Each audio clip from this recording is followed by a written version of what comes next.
It is time for action to begin in 2024.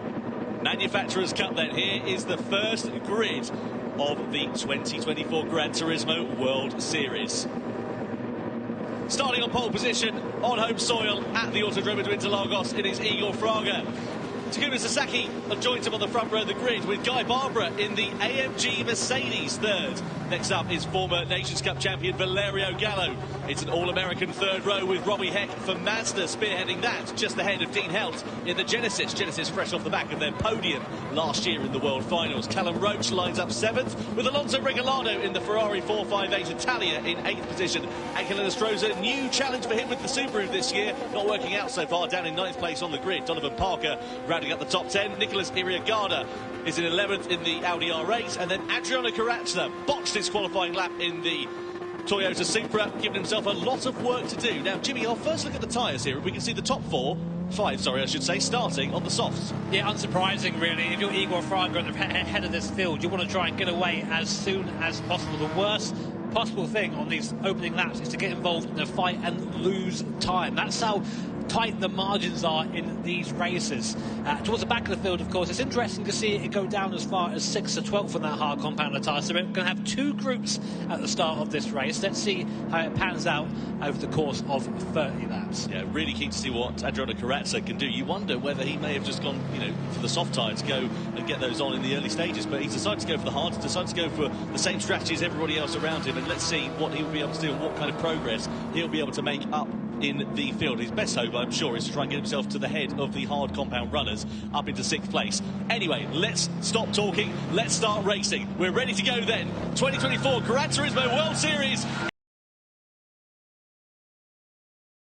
the Autodromo de Interlagos. Igor Fraga leads the field across the timing line, down in towards the centre-est. Sasaki in second, Barbara in third place. No moves being made courtesy of the rolling start, spreading that field out a little bit more. But the run through this left-hander on the run down the Retroposta could give us an opportunity to see some moves being made. Igor Fraga doesn't have the benefit of that slipstream, that hole being punched in the air in front of him, so he'll be a bit down on straight line speed, but he holds his lead for now as we come through to the left of turn 4. It's as you were at the front. Yeah, difficult to overtake on this first lap. As you say, rolling start just spread the cars a little bit here. But now going into this middle sector, it seems that Gallo in the Honda has closed up onto the back of Guy Barbara ever so slightly, as has Barbara onto Sasaki. So the second, third and fourth very close right now. Already a penalty there for Ariagada. We have to think maybe for some track limits there. Carazza up into P11. On board now with Valerio Gallo for Team Honda. Great view here of the train in front. Now you're on, it's the first lap now. It's just about trying to get into that rhythm as soon as possible. So any sort of weakness right now will just be magnified tenfold with the fact that the cars are all so close together. Coming now down to the last big break of the course. Now it's just all about horsepower up the hill here. Now Gallo's out, Fraga is out front. He'll be giving a tow to Sasaki, Barbara and Gallo, who we are on board with now. Let's see what these cars are like in a straight line. So on board we ride here then with Gallo as we come to the timing line. He's closing up to the back of Barbara. Barbara in turn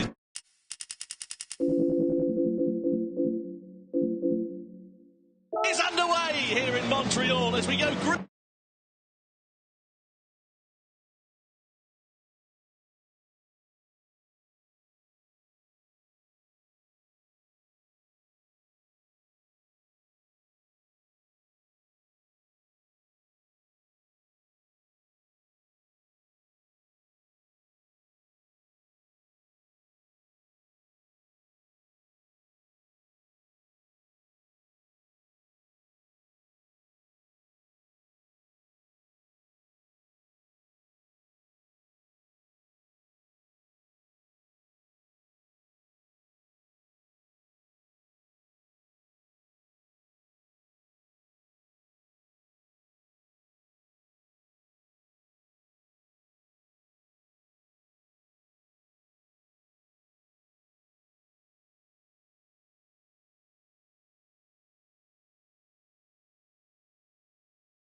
green at the Autodromo de Interlagos. Igor Fraga leads the field across the timing line, down in towards the centre S. Sasaki in second, Barbara in third place. No moves being made courtesy of the rolling start, spreading that field out a little bit more. But the run through this left-hander on the run down the Retro Imposter could give us an opportunity to see some moves being made. Igor Fraga doesn't have the benefit of that slipstream, that hole being punched in the air in front of him, so he'll be a bit down on straight line speed, but he holds his lead for now as we come through to the left of turn 4. It's as you were at the front. Yeah, difficult to overtake on this first lap, as you say, Roland Stark just spread the cars a little bit here. But now going into this middle sector, it seems that Gallo in the Honda has closed up onto the back of Guy Bravo, so ever so slightly, as has Barbara onto Sasaki. So the second, third and fourth very close right now. Already a penalty there for Arriagada. We have to think maybe for some track limits there. Grazza up into P11. On board now with Valerio Gallo for Team Honda. Great view here of the train in front.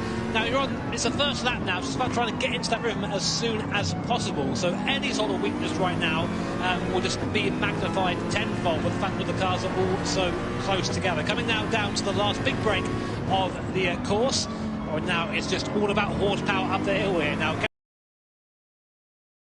a toe to Sasaki, Barbara and Gallo, who we are on board with now. Let's see what these cars are like in the straight line.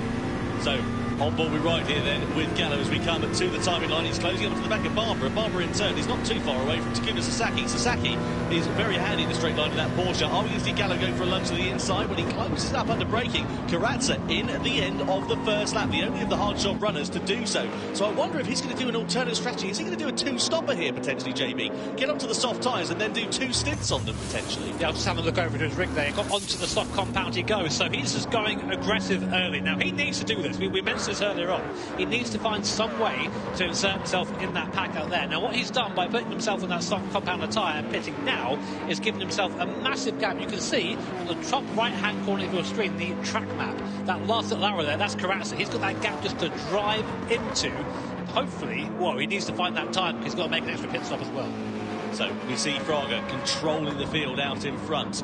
Half a second the advantage he has over Takuma Sasaki. It's not a comfortable advantage by any stretch of the imagination, but we know that Fraga soaks up the pressure like a sponge. He's doing a fantastic job, as he always does, at the helm of this field. Very rarely does he make mistakes. You can see Dean Helt there, 6th place. He's in. He's got a flashing red light next to his name. That indicates he's picked up a penalty. Whether that's for track limits or for contact, I don't know. I would assume track limits, given the fact we've not seen any other graphics flashing up on the screen, indicating that he's got himself into some strife. The red marker of doing that one. Never want to see that next to your name.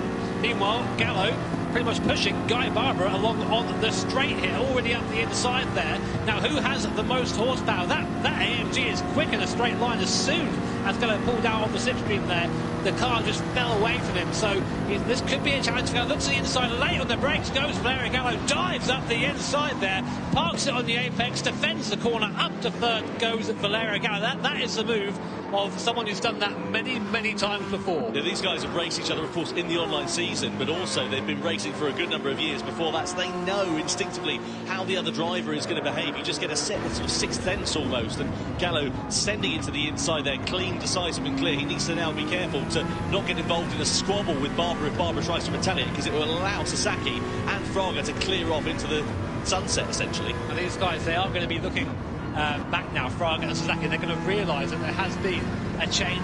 The fight at the back of the field at the moment is absolutely fantastic, by the way. We don't have a lot of screens, but 8th, 9th and 10th having a fantastic scrap.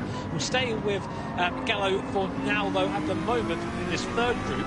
Now, the question really remains is, can he now take the gap down between him and Sasaki? I think he's got the pace at the moment. I think you're absolutely right, and as you say, that squabble going on further down the order that we were talking about there, that's Dean Helt. He served his penalty last lap, as we saw that flashing red light next to his name, and now he's involved in a squabble with Regalado, Inestrosa, and also Donovan Parker in the mix there as well. Sasaki now beginning to close up, and Gallo bringing himself back into the rhythm, so the two becomes a three as they come out of that final corner and aim it for the timing line. Lap 3 out of 20, about to begin lap 4 we are. Fraga still soaking up that pressure at the moment from Sasaki. Now you wonder whether Sasaki might try and do an undercut here to get himself past Igor Fraga, go for a lap longer on the softs, but Sasaki a lot of closing speed on the brakes into that first corner. Little bit of a warning sign. You can see further back you've got Robbie Heck now coming under some pressure as well from Guy Barbara, who's dropped back behind the Mazda driver. So it's not been a good couple of laps here for Guy Barbara as he now pops himself into the slipstream of the Mazda. Down the Retroposta we go. In front, we're side by side almost there as Sasaki and Gallo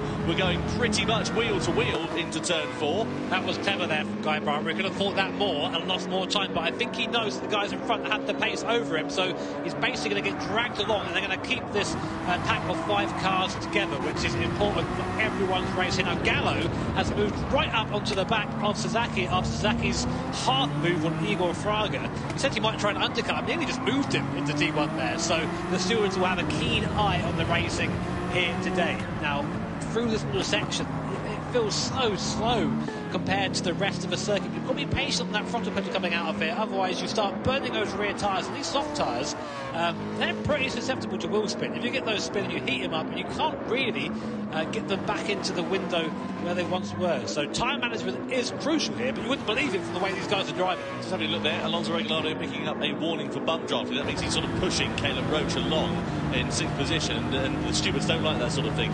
Also, further back, I'm looking at the gap that Karatza had. It was 9 seconds a couple of laps ago. It's now down to 6 seconds. He, of course, is on a quicker combative tyre. He's lapping some 2 seconds faster as Gallo has a half look to the outside there of Sasaki into the first corner. But keep an eye out for that gap with Karatza and Arriagada at the moment. That'll be crucial coming into the latter stages of the race, because he's still got to run that hard combative tyre. My bet is he'll try and do 2 stints now. Sorry, he's done the hard combative tyre. He did that on the first lap, but he's got to try and make up that deficit because he's doing an extra pit stop. So we'll see how it's all going to work out. Let's have a look here further back. This is Dean Help. We're on board here with Donovan Parker. He just has a little bit of contact there with Angelo Nostroza as they go side by side down the start-finish straight. Parker's got the outside line. He's got track position down into T1. He goes up into 8th place. So there's a great nose-to-tail battle going on the fringe of the top. And this is all for those important points. Yeah, as mentioned before, we've sort of got 2 groups running that will come back together when these strategies all converge towards the end of the race. To give you some idea of how that soft tyre is comparing to the hard tyre right now, Karatza has gained about 4 seconds on the car in front since he pitted on that alternative strategy. Karatza down in 12th place with Team Toyota right now. Meanwhile, we'll go back to the action now. Robbie Heck, at the moment, the person we were on board with, just ahead of us right now with Guy Barbara, Heck has the fastest lap of anyone in that Mazda. So there is speed in that Mazda, it seems. It's not quite over the course of 1 lap, but all 5 cars still within about 1.5 seconds of each other. So this race is anyone's at this point. Fraga doing, as you said before, a really great job of just sort of driving them around, keeping them there. Meanwhile, Sasaki happened to go defensive from Gallo. Gallo looking around the outside now in the NSX. Can he make this stick? Trying the long way around to be on the inside, though, for this right-hander. It's getting very tight as we go through here. Now Sasaki has the alternative line on the inside and just about stays ahead for now. And look at the gap that's given Fraga instantly. The problem with Sasaki is he's tighter onto that left-hander. It's compromised his run down this Retroposta. He goes for the defensive line, but Gallo's going to pull to the outside here. Sasaki moving over in the braking zone. The stewards are not going to like the look of that. Parks in on the apex of the corner. Again, this is going to compromise his run. Gallo pulls to the inside as he challenges for second. As we come down into the right-hander, Sasaki's going to have track position here. Is he going to muscle out Gallo as Gallo tries to firm it around the outside in the Honda NSX? Surely Gallo's not going to be able to make this stick, and indeed he can't. Sasaki parks the car on the apex, tries to get the over and under, switch it back on the inside. This is fantastic racing between these 2 drivers, and Sasaki defending. Gallo tries to send it to the inside, but Sasaki is still there, ready and waiting. And all the while they're doing this, Fraga's clearing off out in front. That was some amazing racing there between Porsche and Honda. Sasaki and Gallo respectively, just showing that you can go wheel to wheel and not have contact. I mean, take note of that, F1, at some point if you want to. So, going up the hill now to come on to lap 7 of this race here at Interlagos. And Gallo's going to have another look. He's now desperate to get by. He knows he is faster at this stage. Here we are again, back in the draft, back in the slipstream, down towards T1. When he go outside again, he's trying the outside line once again. I don't think he's quite as close as he was. So he's going to try and cut back in.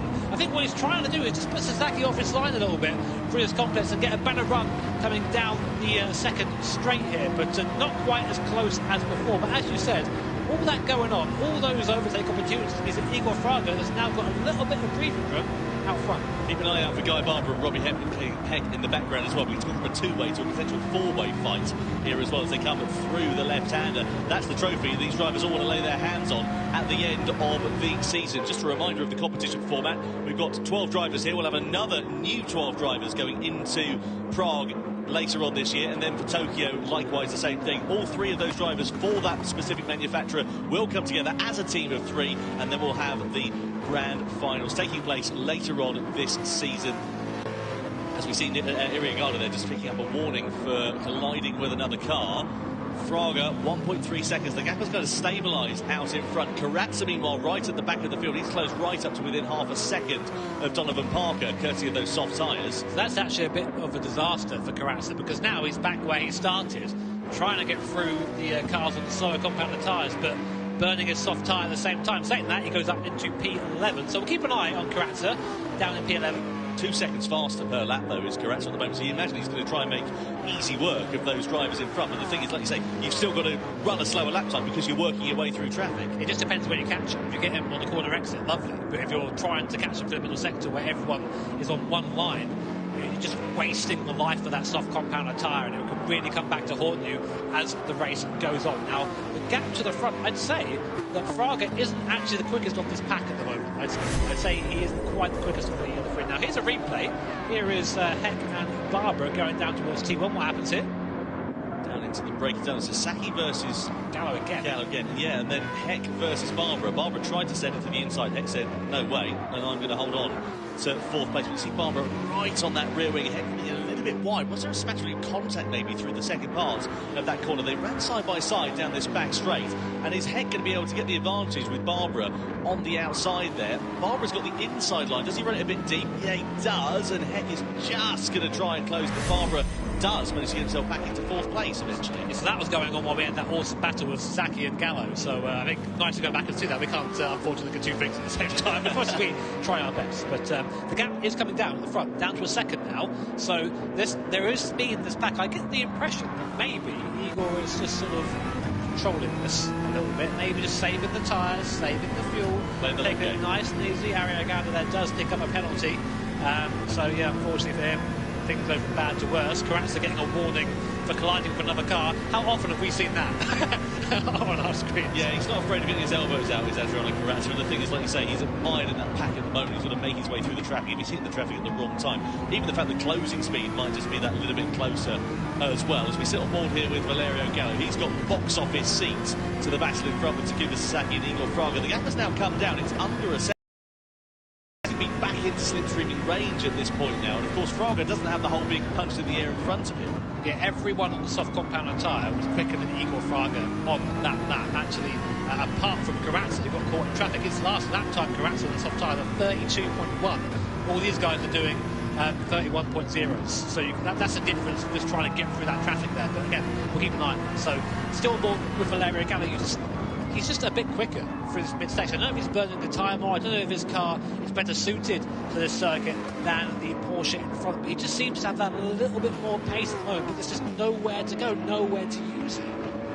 Well, we'll see what happens here for Valerio Gallo. At the moment, he's driving a really good race because he's in that unfortunate position of having to attack and defend at the same time. So you've got to keep an eye on his mirrors of Guy Barbara behind, but also doesn't want to let Takuma Sasaki get too far out in front at the moment. You can see the gap now visibly coming down for the race lead here with Igor Fraga, half a second. So has he pushed his tyres that little bit too hard too soon? You can look at the front tyres on that Lexus down to 18%. So he's going to have no grip left. Is he going to be coming into the pits at the end of this lap to get those soft tyres off? He is. Fraga boxes early at the end of lap 9. That is a bit of a surprise. We're kind of getting to the pit window. You can see another couple of other drivers following him through there. They want to stay as part of that pack, but crucially, Sasaki and Barbara feel okay with their car so far. They're carrying on.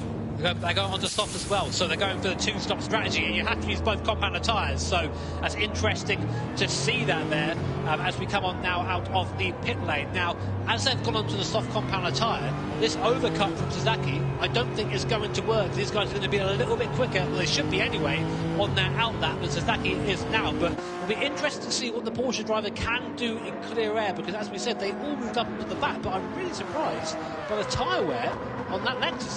That was awful compared to the cars around it. I'll tell you who that might scupper as well as Adriano Karatsa. We wondered if he was doing a bold, different strategy, going for a two-stopper in that race, but if everyone else is doing the same, it kind of negates that advantage, doesn't it? I think it'll be a free stop for him in the end. I think he has to do that. So, but that all started with 1 per second qualifying just shows you how close it is here in the World Series Manufacturers Cup.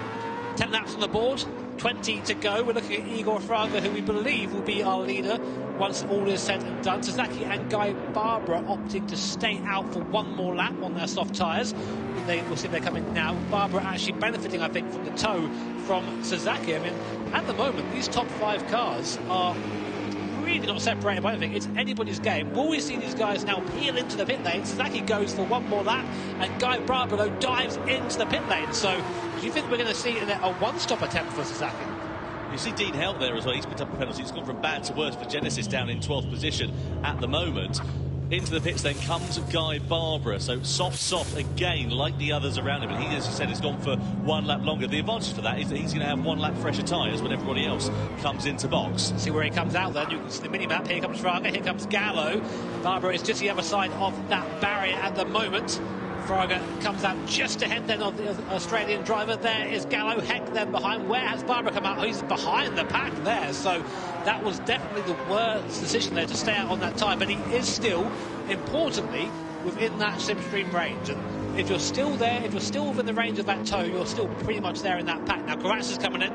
The first person to stop goes for his second stop onto a fresh set of those soft tyres. Parker coming off the hard tyre onto the soft as well. So the race starting to get into the strategic elements now. We'll try and keep track of all these pit stops here up on the desk. Just having a look at the sector times there between Sasaki and Fraga, just to give you an idea of the difference as well. Sasaki 23.1 in sector 1, Fraga 22.7, half a second there and thereabouts quicker than the man in second place, who's on the fresher soft compound tyres. And again, the quickest man on circuit right now is Robbie Heck in that Mazda. He is the fastest first sector of anyone, saying that though Igor Fraga has just done the fastest middle sector of anyone. Will Sasaki stay out again? Nearly 9/10 of a second faster in that second sector was Igor Fraga. He's chomping into that leader. Sasaki then comes into the pit lane then. Where's he going to go in terms of strategy? Is he going to diverge compared to his colleagues around him? I don't think he's going to have the opportunity to do so. If he does, it's going to really cost him quite dearly indeed. Soft tyres onto soft tyres, but crucially, where's he going to emerge in relation to those other 4 drivers? So why would he go on to soft tyres a couple of laps later? You're probably asking. Now, this buys him basically a couple more laps on the soft at the end of the race compared to others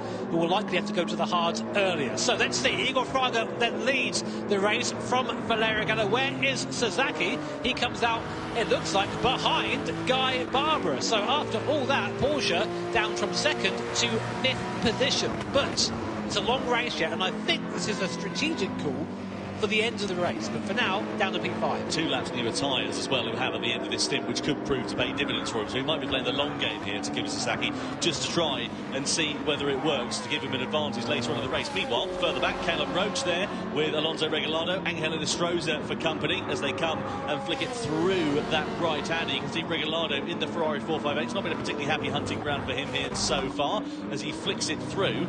He's keeping an eye out for that mirror full of Angel Estrosza at the moment in the Subaru Impreza, the Subaru, I should say, BRZ, which hasn't seen much of these guys yet. We've been focusing on the pack at the front, but these guys will become a bit more relevant as the race goes on. So it's Roach, Regalado and Estrosza. As we said before, that Subaru has always been a fairly decent bet if you want to try and predict who's going to win that, of course. Right now, it's down at 8th position. Let's look at the tyre life. Very, very good on its rear tyres is that Subaru. I think it's owing to the fact it's a little bit lighter than the cars around it, but you can see now the downside to it being lighter. It also has less power and just being pulled away from by Regalado and by Roach. Regalado goes to the inside then of the American driver. Can you get the move made into T1? Roach very, very late on the brakes there, keeping Regalado on the alternative line. Now a little bit of him, so here comes Estrosza sideways as Roach carries it up. Is Estrosza going to go around all of them? He's there side by side now, but he's not quite got the power of the BMW as we go now down towards the left-hander. Can he make the move stick? No, I think he's stuck on the inside. Regalado looking there as well. Free wide into the corner down the bottom. Oh my word, they're still haven't finished, Tom. No, they're still going on for it. I wonder if the stewards might be having a look at Callum Roach there, because he was pretty aggressive on Regalado through that first corner. There was a bit of contact. He just shut the line off. Inestrosa, though, is on the inside now of Regalado as we come up the rise, and he's got the position back ahead of the Peruvian driver. Has a half look there at Roach, but no room at the inn for now as we come running down the hill. No sail action. These are the hard compound runners, so the race is going to come to them a little bit later on. They're doing the worst stint that they have to do in this race early on. They're going to get that out of the way, and then the race will come to them when they've got those soft compound tyres. Will this be a strategy that works out? Well, the problem is, while they're battling amongst one another, they're costing themselves time. So it's costing them time later, effectively, in the race. I couldn't say it better myself. I mean, we'd love to see a battle here, of course. It's the best part of watching any of these races, but for their actual races themselves, it does cost them time. And again, you're seeing the difference between the cars here. Inestrosa, so fast in the middle, but then can do nothing to defend on the straight. Here comes Regalado, but I imagine Inestrosa is going to try and outbrake him down towards T1. Regalado does move ahead on the outside. Inestrosa holds him though there. Regalado has the inside line. Will there be any more contact as we saw last lap? No, Inestrosa does hold him there for now, but watch him. He'll be a sitting duck down the straight. Yeah, that Subaru, as we know, not the fastest car in a straight line. Inestrosa knows that, goes for the defensive line then. Regalado in the Ferrari 458, powering his way to the outside. Is he powering his way up into 6th place? Well, Regalado isn't able to get ahead as Inestrosa defends the inside line, but he has a great run through the second part of that corner, and Inestrosa knows that. All the while, up in front, you've got Roach clearing off, a second off into the distance. Side by side we go. Regalado on the outside, Inestrosa on the inside. Fantastic racing here between these two, and it is Inestrosa who manages to retain the position ahead of Regalado for now. Yeah, but doing so, they're just hemorrhaging time to the cars around them at the moment. Again, great for Roach, as mentioned before. He gets a little bit of breathing. The gap now up to 1 second as Regalado again trying to find a way past the BRZ in the mid-sector. You're not going to find somewhere there for that car. Interestingly, up in the third position, we've had a change of position. Guy Barbara taking the place away from Robbie Heck, and both of them have really fallen down away from Gallo and Fraga. 3 seconds now is the gap between third and second, so it looks like it's now turned into a two-horse race at the front between two former Nations Cup champions. These two drivers are two of the fastest Gran Turismo drivers we have ever seen, and halfway through the race they're separated by 7/10 of a second, with seemingly Gallo, the chasing driver, a little bit quicker at this stage. Gallo also currently holding the fastest lap of the race, the only man to go underneath 1 minute 30, 1:29.8 the lap from Gallo that has him the fastest lap at the moment. So Gallo there closing up onto the back. It's become a two-way scrap out in front in this race. Barbara, though, still with Heck breathing down the back of his neck at the moment as they come through the right-hander. Barbara's not going to do anything too rash in terms of his defensive lines through there at the moment, but these three running lines through there at the moment, but these three running nose to tail. It's upset Sasaki's race as we look here at Barbara. This is the move. Heck made a mistake going through the left-hander. It looks like he made a mistake the corner before, actually. Got himself all out of shape, ran it onto the curb there into the left, and that allowed Guy Barbara to go through as he said thanks very much and got up onto the podium. I think he's heated those rear tyres up a little bit, Tom. Now, we mentioned that a bit earlier on. He just seems he's having real trouble getting the traction down in that Mazda. Let's watch him again through here. Let's see how he manages the exit this time. You get a nice view from Sasaki there, who actually I think is the biggest victim of all of these guys, choosing to box a couple laps later. And now he's stuck here. He's stuck about 4-5 seconds off the lead, where before he was fighting for it. Now right into the toe again, right into the slipstream, looking around. What's that Porsche like in a straight line? Not quite quick enough to pull alongside. Will we see a late dive? Both of them moving in the braking zone there. Sasaki looking up the inside. Will Heck defend? He's got by him there. Heck now has the inside line. Will he drive him to the curb? No. Straight around the outside goes Sasaki. That was a confident move, Tom. Love that from Takuma Sasaki, and he needs to do that because he can see his chance of victory slipping through his fingers. He wants to get onto the podium, wants to get those points back as well. Does Takuma Sasaki. 4 points awarded for third place, 3 points awarded for fourth place, and that can be critical at the end of the season. Inestrosa off the hard tyres. Finally for him goes on to the soft compound of tyres. Where's he going to emerge? There's Dean Helt just to his right hand side. So will it give Inestrosa a little bit of clear air if he's able to get himself ahead of the Genesis driver? That will be the best case scenario for the Chilean. I think honestly for Subaru and Inestrosa, this race could have gone a bit better for those guys so far. They've been caught up in a lot of battles. The pace hasn't been that good on the hard compound tyres. It's going to really take a lot to catch these guys in the front. The pace in the front now is fantastic. A 30.2 last lap from Gallo, 30.4 last lap from Igor Fraga, faster than anyone else in the field at the moment. And I've got a feeling we're going to have a showdown here very soon between these two titans, Lexus and Honda. Fraga and Gallo, as we come on now to lap 17 of 30. We're in the tow on board with Valerio Gallo, who actually, interestingly, pulls out of the tow there. Now, why would he do that? I wonder if he's just trying to keep his powder dry for now, just not wanting to show his cars too soon. Sure, he could go for a lunge on the inside, but he could also cost himself a lot more than he's set to gain there. Just for a snap of oversteer mid-corner for the Honda driver. So he's certainly pushing on. He's not like he's driving well within his limits, but yeah, I just wonder if he's just waiting for the right opportunity to strike later in the race, maybe. Yeah, he lost a chunk of time there, about half a second there to Fraga through T1, so it just shows you one mistake cost you quite a bit of time here. Takuma Sasaki there needs a little bit of a booster cushion, doesn't he? You can barely see him the steering wheel from that camera angle at the moment. As a fellow short king, don't be calling him out like that, all right? Don't be calling him out. To be like fair, that. I was waiting for you to make a reference there. It was only a matter of time, wasn't it? Takuma Sasaki then, right in the wheel tracks here of Guy Barbara. Over the rise. And the thing is, Sasaki will know that he has an opportunity of victory and he doesn't want to let that slip through his fingers. Maybe a podium is the best opportunity, but he'll still be angrier than a mosquito in a mannequin factory if he's not able to maximise the potential for Porsche here this afternoon. Yeah, I mean, at this point, he's just being held up by Guy Barbara. Now, the question really remains, one, can he get by Guy Barbara? I think he can. I think he's got the pace. I think he's got the racecraft to make that move if he can get there. But then, can he then move on to the back of Gallo and Fraga? The gap between them now is a good 4 seconds between Sasaki and Igor Fraga, the leader. Now, interesting, look at the tyres here. Gallo has really pushed on this stint. Those rear tyres looking pretty second-hand, and we did see him have a couple of slides. That is only going to get worse. Sasaki then pulls to the inside here of Guy Barbara. Does he make the move this time around? Down the start-finish straight we go, into the centre edge, decisive, clean and confident from Takuma Sasaki as he elevates himself now back up once again onto the podium here for TAG Heuer Porsche. Now, does Guy Barbara have anything left in his locker to try and retaliate? Out of turn 3, a flash of the lights to try and distract Sasaki in the mirror, but Sasaki's got track position, he's got more grip underneath him, and he's got third place as we head down into the left-hander of turn 4 as well. So now, next target, close the gap down to the leaders. Yeah, Sasaki now has got to use this pace he has. He cannot afford to fight with Guy Barbara at all. He's already lost a chunk of time. The gap is down to 3.2 seconds at the moment, so we're getting quicker, but still a little way to go. 0.3 of a second faster was Sasaki on that lap last time around than Gallo and Fraga as well. So that is just the sort of carrot that Sasaki needs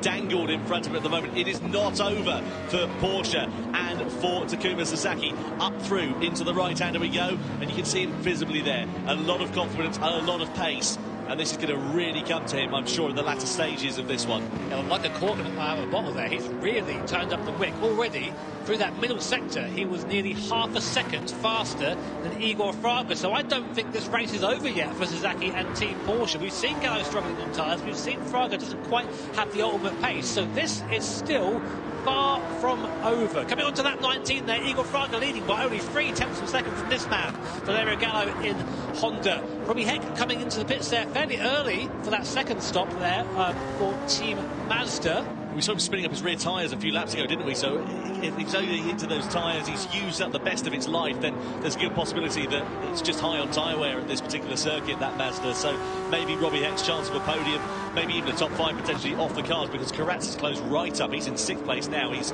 chopped off that gap by about 5 seconds over the last 5 laps as well. So Karatsa on an absolute charge as things stand. Bear in mind, if Sasaki in 3rd place can get onto the back of these guys in 1st and 2nd, he has effectively tyres that are a couple of laps younger than the rest of the field, meaning that he'll have to spend a little bit less time on that hard compound of tyre. So something to think about. But also at this point, these two here are just losing time hand over fist to Sasaki behind. The gap now down to 2.9 seconds. I think now Valerio Gallo is aware of this. He said, you know what, okay, I'm being caught by the car behind. I can no longer stay here and wait behind Igor Fraga, who is playing the game. He's a little bit slower there on to the last corner. He's trying to back up Gallo in the NSX, but these guys have been racing together for a very long time. They know each other's moves at this point. They know the strengths and weaknesses of the manufacturers they represent. Will we see a move then down in towards T1? They're both coming into the pits actually, so at this point they're going nose to tail into the pits, so it's going to be a straight fight to the end of the race, both onto the hard tyre. Yeah, I imagine so. Let's see what happens as they come into the box then. Fraga in first, of course, just up the road from Gallo. They're going soft. So they're going to try and do one lap on the hard tyre. There's no minimum tyre time. They only have to do a minimum of one lap on it. So I wonder whether they're going to make a final stop in this race and try and run that hard tyre for as short as they possibly can. Either way, this is music to the ears of Takuma Sasaki because it's released those two cars out in front. That means he's now in clear air with pace underneath him. He can just make hay whilst the sun shines, run his strategy and hope that this race comes to him in the latter stages, especially given how fast he's been. I don't know if this is the right move for Gallo, going onto that hard compound at the time. And this guy, he knows better than I do for sure at this point, but I just don't see that working. Bear in mind though, of course, because as you can see there, the history graph of our tyres being used, you have to use both compounder tyres. So Sasaki, Barbara, Fraga as well, and Heck all need to make one more stop. At least Gallo, to his credit, doesn't have to stop again. So the question is, can Fraga open up a pit stop's worth of gap in 10 laps? Well, time will tell. 10 laps left to run here in this grand final for the Manufacturers' Cup. Sasaki it is that leads then. Guy Barbara in second. Then you've got Gallo just behind Igor Fraga. I say just behind. That gap has increased quite a fair bit actually over the course of this outlap, given the fact that they were pretty much nose to tail and you couldn't separate them as they came into the pit lane. It's a much sort of more prominent gap now between those two, as to be expected, because Gallo, of course, is on that hard competent tyre. Now, Guy Barbara comes into the pit lane at the end of lap 20. Where's he going to go in terms of strategy? Is he going to go soft, or is he going to go for and put a hard on? Let's see as we come into the pit lane then. Hard tyres then for Guy Barbara as he exits out of the pits here at the Autodromo de Interlagos. Now, where is he going to emerge in relation to the likes of Fraga and Gallo around him? There is Sasaki, he's away up the road, running nice clear air, nice clean lap times as well, 1:31.2. So those tyres now beginning to fall off a cliff as you can see them coming to the end of their useful shelf life. Barbara onto the hard tyres for what we're expecting to be his last stint in this race. 31.2 isn't terrible, but it isn't great, but it isn't terrible. So there is still a little bit of life in that tyre there, but I just wonder how much longer he's going to go, because now it's the gap between himself and Fraga. They both need to use they both need to use the hard compounded tyres. So this, I guess, is the gap unless Sasaki wants to pit again. So maybe Sasaki's played a masterclass here. Well, let's wait and find out as we come down the back straight, or down the hill I should say rather, and then we get to run for the rise up to the timing line. Sasaki doing a good job, but I dare say he's probably going to be coming into the pits at the end of this lap. We saw him go a lap longer than his fellow competitors in the first stint of this race, and Sasaki, as he comes through, does not come into the pit lane at the end of lap 21, so he's just quite happy to carry on. 31.2 for him last time around. Comes to the timeline 31.5, so about 0.3 of a second slower. Now those tyres are beginning to go off, but he's running okay so far.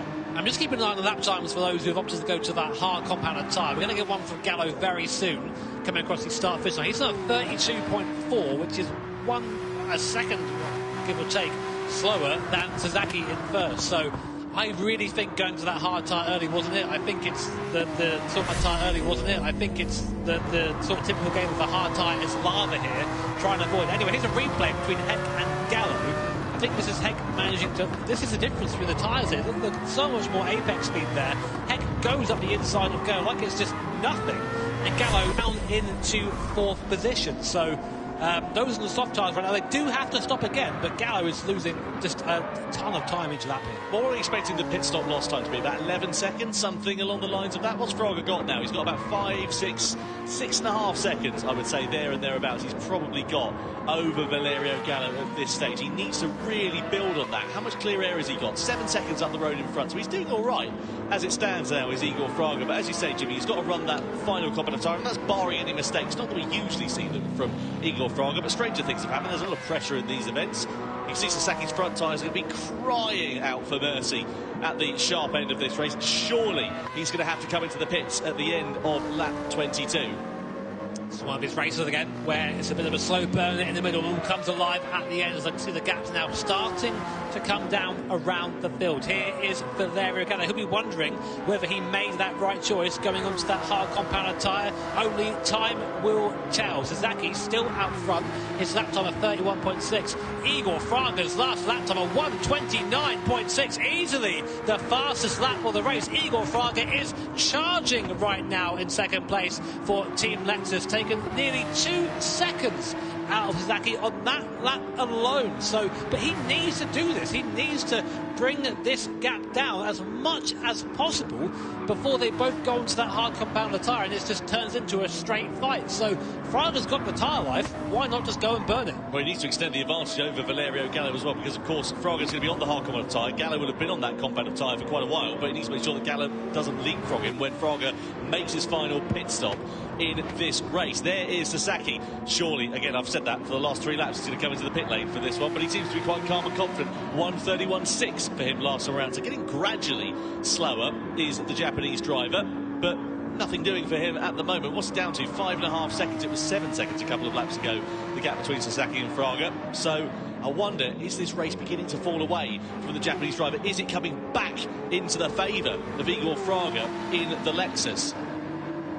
Into the pit lane finally then comes Takuma Sasaki. He had to do that. If he went on for another lap, he would have really cost himself a fair bit of time. So he's going to go on to the hard competitive tyre for the final stint in this race. Is Takuma Sasaki then, and let's see how this is going to play out for him in the Porsche. Fraga is going to go through into the lead, but of course don't forget he's got one more pit stop left to run. Hard tyres then do indeed go on for Sasaki. Out of the pit lane we go.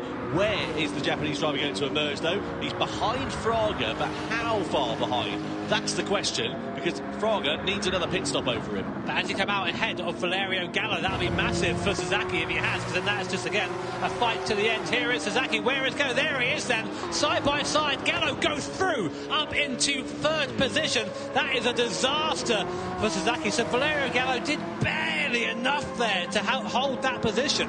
And now it's these two charging forward. These guys cannot afford to fight whatsoever if they want any chance of catching Fraga when he eventually boxes for that hard compounder tyre. Now him and both Robbie Heck in front, you can see they both are yet to take that soft compounder tyre, but Sasaki is not waiting around, almost pushing Gallo through that middle sector.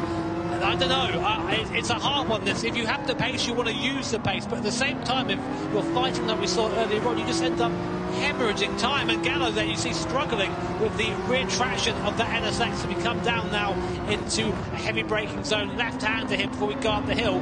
What sort of power does this Porsche have compared to the NSX sideways on exit? Yeah, sideways there for Sasaki. That's going to cost him a 10th of a second or 2. Gallo, of course, does not have the advantage of the slipstream like Sasaki has. We know that Porsche is pretty handy in a straight line. This is absolutely critical for Takuma Sasaki if he wants to take the victory here tonight in the Manufacturers' Cup. He needs to dispose of Valerio Gallo pretty properly. Down the start finish straight we go into the first corner, backs off of the throttle. He's going to try and get a lunge and a run down into turn 4. Just wants to sit in the wheel tracks of the Tag Heuer Porsche at the moment, of the Honda at the moment I should say. So here we go then, go down towards T4 again. Look from the view of the rear spoiler of Gallo, that Porsche menacing in the mirrors for Valerio Gallo, but cool head on the Italian shoulders as we come now through to the middle sector once again. Time running out for Igor Fraga. So the gap now between the leaders and runners on the hard compounder tyre is now 11 seconds. I wonder if Fraga has done enough. We'll have to wait and see. I'd love to see the tyres on Fraga's car, how they're holding up right now, but these guys right now just separated by virtually nothing. Sasaki again pushing Gallo through that middle sector. I think Sasaki really has a better car in that part of the circuit. Yes, Sasaki's looking pretty handy, as you say, isn't he? The mechanical grip of that Porsche looking pretty good. Keep an eye out for Guy Barbara in the background as well. I wonder if he can try and bring himself into the picture in that AMG. AMG have not won a race since 2019, believe it or not. Long time ago. They've always been there and thereabouts, but they've been the bridesmaid but not the bride on several occasions. Now Sasaki, once again, part 386 of this battle or whatever it is between himself and Valerio Gallo as we come across the timing line once more. We're clubbing into the closing few laps of this race, and Sasaki pulls to the outside as Gallo goes for the defensive line. Down the start-finish straight we go into turn one. Gallo holds firm in third place for now. So yeah, great by Gallo there just to keep Sasaki behind for now, but again, it's just fighting. But we love to see that. We love to see these fights here in the Gran Turismo World Series. The best drivers in the world in the best machinery squabbling for that grand final trophy. Coming now down again for another lap and running out of time is Sasaki and Gallo. I think maybe Sasaki is starting just to realise that if I stay here, I'm not going to have any sort of hope of catching Igor Fraga in front. Fraga, though, is still out and still doing very competitive lap times of 30.5 last time around from the Brazilian driver in the Lexus, and the tyres are holding on nicely for him, so I think it will be a last lap dash for Fraga to bolt on that hard compound tyre. I'm quite surprised you don't have a minimum time for that hard tyre, Tom, honestly. Well, the thing is, this is exactly the sort of race that Fraga absolutely loves. He loves leading from the front. He loves being able to control it, set the pace, and just run his own race, not getting involved in all the silly little squabbles that happen up and down the field. And that's exactly the sort of circumstances that have befallen Igor Fraga so far. At the moment, this is the battle for the podium between Gallo and Sasaki. Once again, Barbara's just dropping off the back of the rest of these drivers as we come down the start-finish straight once more. Fraga's lap time now into the 1:30, so he's not quite as quick as he was earlier on, but he's still about half a second to the good of the likes of Gallo and Sasaki around him, even a bit more than that on occasion, as you can see there, up to 1.3, 1.4 seconds on some laps there. So Fraga looking pretty handy, but the tyres now beginning to come to the end of their life. How about that for consistency? 130.35, 130.53, 130.57, so 400ths between lap times. That is the mark of a professional racing driver. Fraga, of course, the man that can do both fast in sim, fast in real life. Again, coming back to this battle between Sasaki and Gallo, and I think they've started to really cost themselves. The gap now between Gallo and Fraga up to nearly 14 seconds. I think Fraga's got the time to basically pit whenever he likes at this point, but I'm not sure that calculation is correct. It's a bold strategy, isn't it, running on those hard tyres for as long as they have done, but I don't think, as you say, it's going to be one that's going to be working out particularly that well. I don't think Robbie Heck's podium is for sure as well. He's in second position at the moment, but he's 6.8 seconds up the road from these two drivers, so plenty of time for things left to change. If these two start knocking 7 bells out of one another, that might be music to the ears of the American, but for now, he sits in a net second place, but I imagine it's going to be off the podium once it's all been said and done. So, Gallo, we ride on board with. Sasaki once again closes up under braking. You've got a Honda versus a Porsche then. Mid-engine versus mid-engine. Down the start-finish straight we go once more. 3 laps left to run here at the Autodromo de Interlagos. Gallo once again defending from Sasaki. Sasaki pulling to the outside. Is he going to use the straight line speed? He's going to make a move. Gallo moves over as we come back into the braking zone. Sasaki not going ahead and not moving up ahead of the Honda driver. That's the closest he's been coming out of there. I don't know why he didn't go for the move there. I just feel at this point he's being held up and they can be quicker if Sasaki led the train. But the thing is, we're moving in now to the last couple of laps. They're not thinking about working together anymore. They're thinking about position. Igor Fraga out front, seemingly untouchable at the moment, but he's still yet to take his final pit stop. He's going to have to pit on the next lap, so we'll see if that is enough. The big thing to me is, has Robbie Heck done enough to stay ahead of Gallo and Sasaki for Team Mazda? That would be an amazing result for Team Mazda. It'd be great. I don't think it's going to happen, personally. I'm sorry to not share your joint optimism there, Jimmy, but it's a long shot for Robbie Heck at the moment, I'll be honest. But stranger things have happened. We know how quickly the circumstances can change in the GT World Series. Here, though, is Igor Fraga. 8 seconds the advantage he's got over Robbie Heck. He's got a further 7 seconds over Valerio Gallo. We've got 2 laps left to run at the end of this one. When is the Brazilian going to come in to the pit lane? Will it be the end of this lap, or will it be next time around? Next time around, I think. Yeah, looks like that.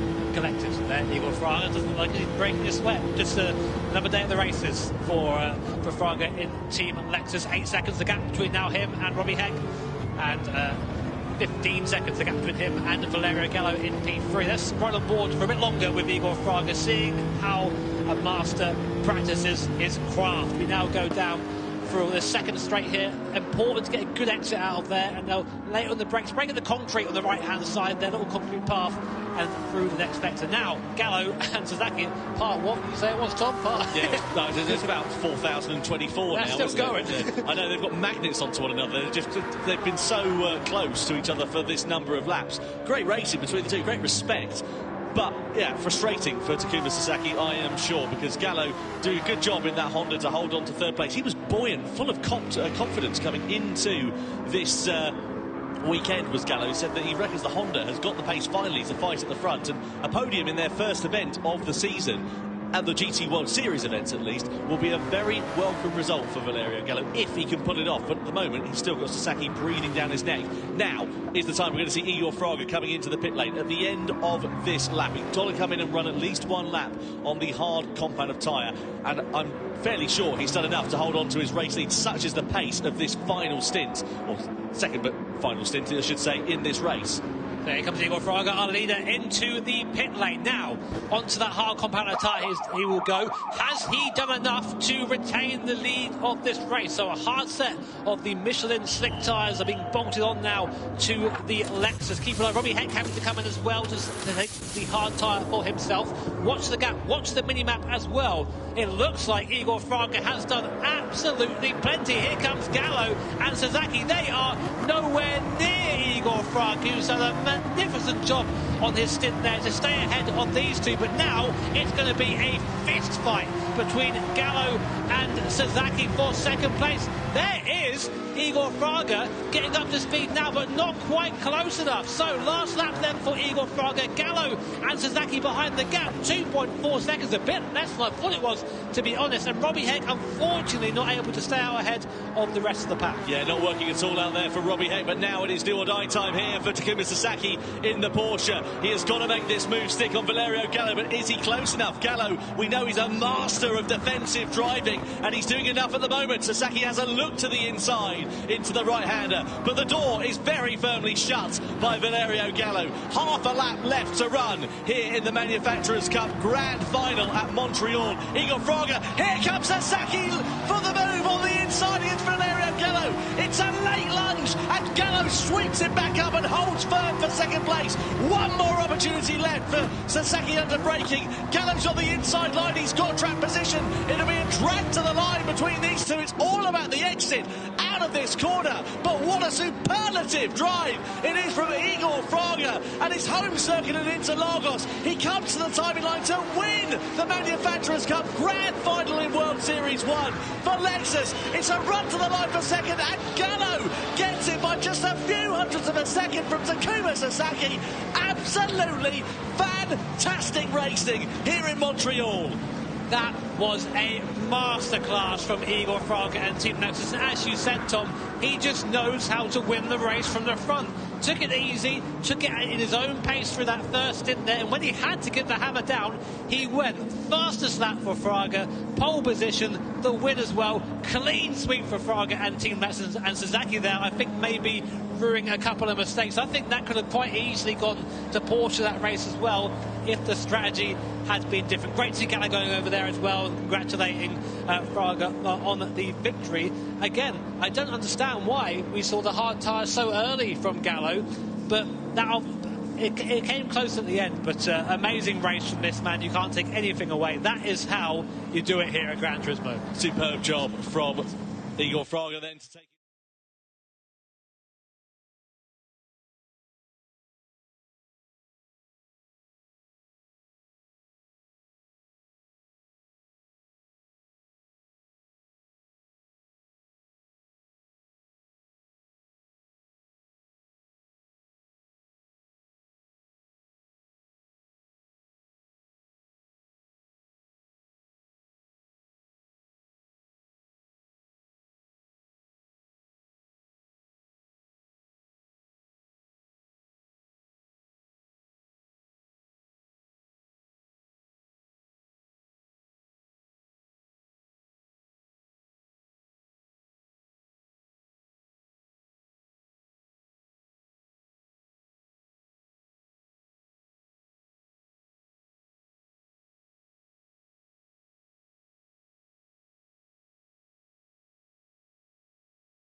So then, drivers lined up, ready to go on the grid for the first race here tonight in the Nations Cup. This will decide the grid for the grand final. We're in production cars at Watkins Glen for our first World Series event of the season in Montreal, Canada. The crowd are on their feet and ready to go racing, and it's Takuma Miyazono in the Ferrari F50 who will line this one up on pole position. Takuma Sasaki on the front row of the grid, and the Maserati is alongside him. Then the second row headed by the Chevrolet Corvette of Kilian Drumont. Guy de Bruyne, the Dutchman, in the Ferrari F40 in fourth place. He's ahead of Valerio Gallo on row 3 in the Ford GT.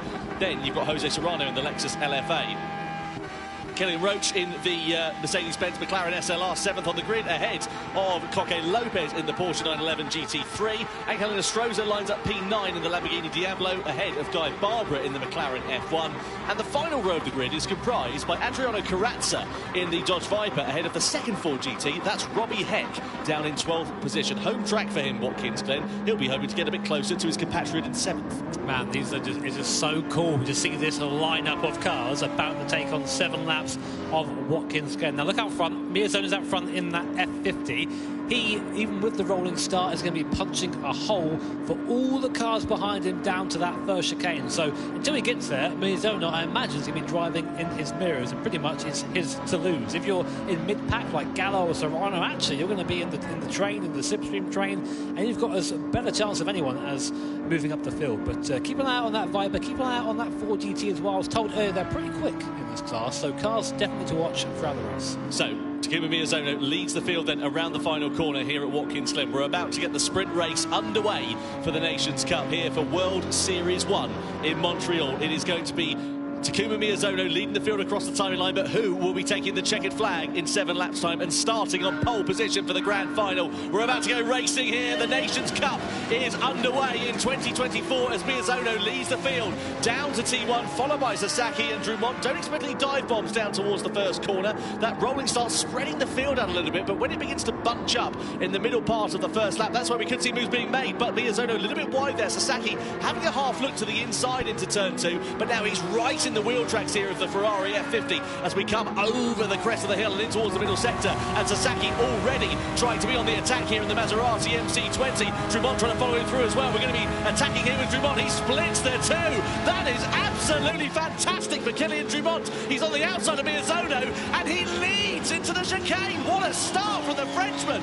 3rd to 1st in half a lap. Yeah, big support here for Kilian Drumont as he makes his way up into first place. Sasaki then just ran into the back of Miyazono, killed his momentum, and that just allowed Kilian Drumont, who had the slipstream, just to drive on by. Meanwhile, Guy de Bruyne behind is defending hard from Valerio Gallo in that Ford GT.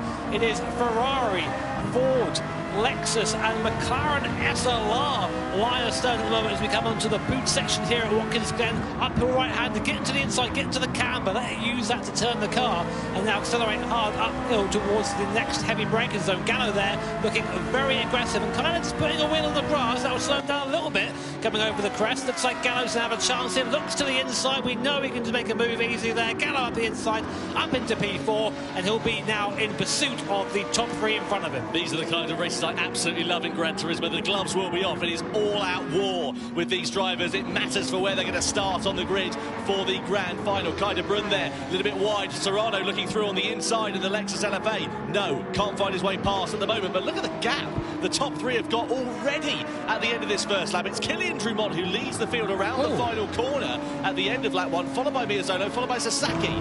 Big moment under braking there for Sasaki. The car got all kinds of sideways, but that is a challenge of these production-style cars. Not quite as stiffly sprung as the race-prepared machine, so they do move around a lot under braking. And awesome to see Sasaki there just gather it back up and get back into the chase. Up to lap 2 then, lap 2 of 7 here at Watkins Glen. we're on board now with Sasaki. He's going to be again in the tow with Miyazono. And that F50, a little bit weak in a straight line compared to the cars around him, which means that Sasaki should do, if he doesn't run into the back of Miyazono this time, goes to the outside.